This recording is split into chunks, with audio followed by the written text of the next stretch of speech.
नवरात्रि की पावन कथा, माँ की कृपा। प्राचीन समय की बात है, एक छोटा सा गांव था जिसका नाम शिवपुर था।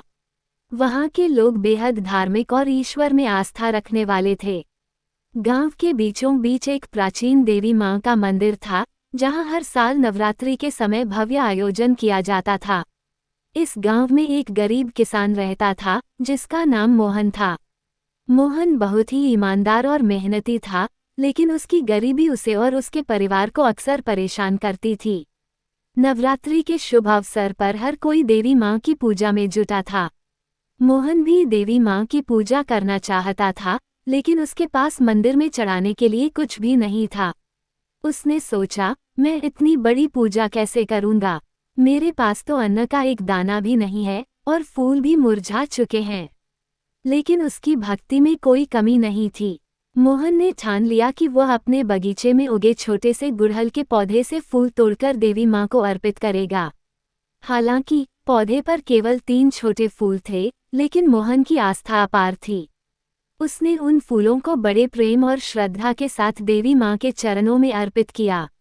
जब मोहन ने फूल चढ़ाए, मंदिर का पुजारी उसके पास आया और बोला, क्या ये फूल माँ की पूजा के योग्य हैं?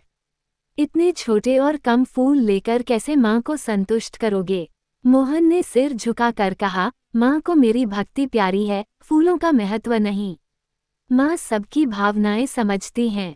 पुजारी ने उसे उपेक्षा भरी दृष्टि से देखा, लेकिन मोहन ने अपनी पूजा जारी रखी। उसकी भक्ति इतनी सच्ची थी कि उसके आंसुओं से देवी माँ की मूर्ति का आभास बदल गया। उस रात जब मोहन सो रहा था, उसे सपने में देवी माँ प्रकट हुई।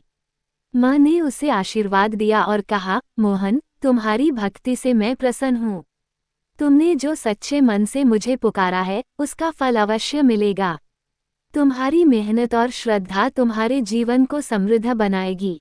अगली सुबह मोहन ने देखा कि उसके खेत में हरी भरी फसल लहलहा रही थी, जहाँ पहले सूखापन और बंजर धरती थी।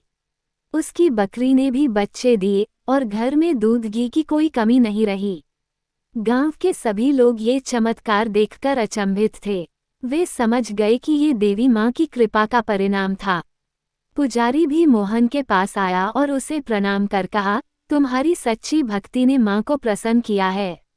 हम सभी को तुमसे सीख लेनी चाहिए कि पूजा में बाहरी दिखावे का नहीं, बल्कि मन की पवित्रता का महत्व होता है। मोहन के जीवन में देवी माँ की कृपा से खुशहाली आ गई और उसने अपनी संपूर्ण संपत्ति का एक हिस्सा हमेशा समाज की सेवा और माँ की पूजा में अर्पित किया। उसके इस आदर्श से गांव के लोग प्रेरित हुए और उन्होंने भी सच्ची भक्ति का मार्ग अपनाया। इस कथा का संदेश है कि भक्ति में बाहरी चीजों का महत्व नहीं, बल्कि दिल की सच्चाई और श्रद्धा का महत्व होता है।